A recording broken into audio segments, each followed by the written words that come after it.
Recording in progress. So, sociology, still social control, but today we want to talk about rewards and sanctions in different societies and organizations.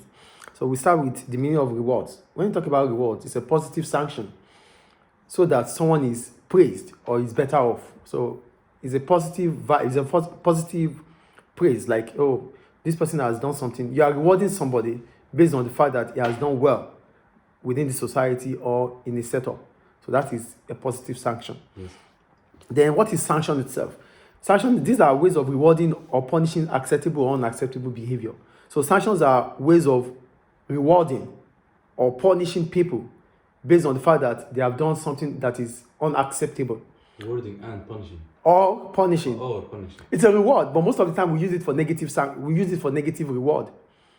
Sanction is a negative reward. Yeah, negative reward. So it's like But punishment. for a positive reward it's a positive reward. Reward is a positive sanction. Okay. Sanction is a negative reward. I think you get it now. They're linked. Yeah. Do you get it? So Yeah. if you are being punished for unacceptable behavior, that's a sanction. If you are being rewarded for an acceptable behavior, that is a reward. Yes. Do you get it? That means that's a positive sanction. Yeah. Okay. So let's go to rewards and sanctions in schools.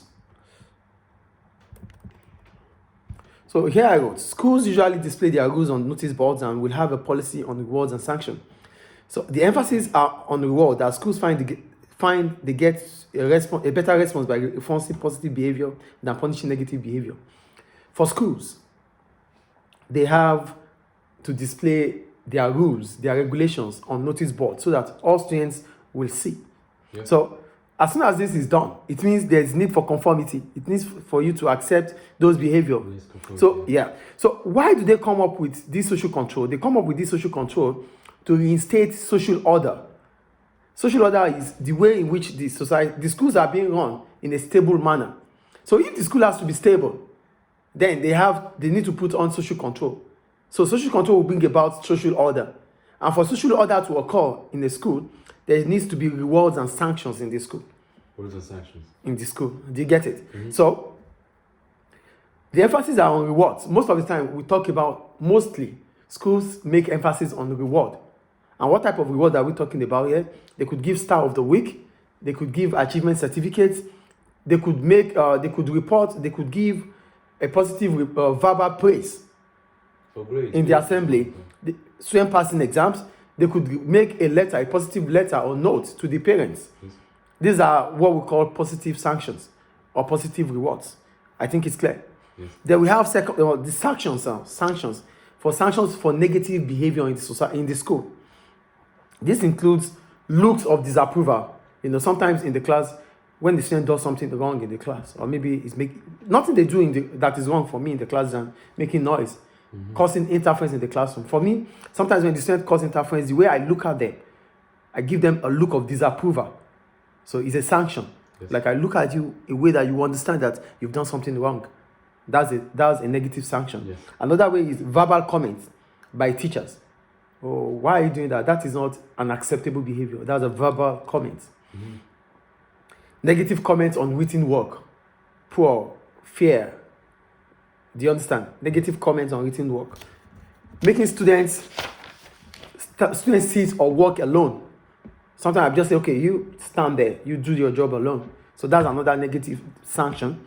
Yes. Sending them out of the classroom. Sometimes I do that too.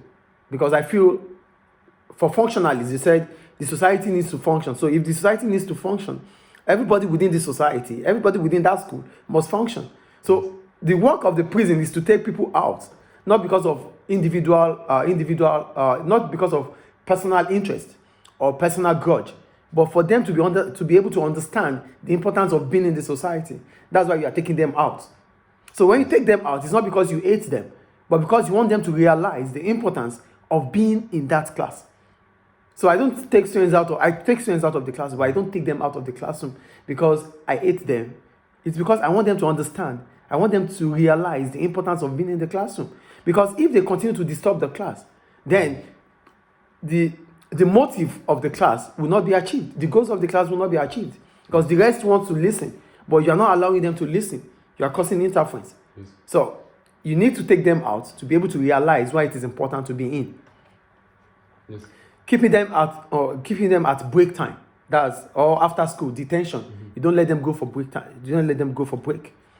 So these are ways in which schools offer reward or sanction for acceptable and unacceptable behavior. I think school is clear. Yeah. Okay.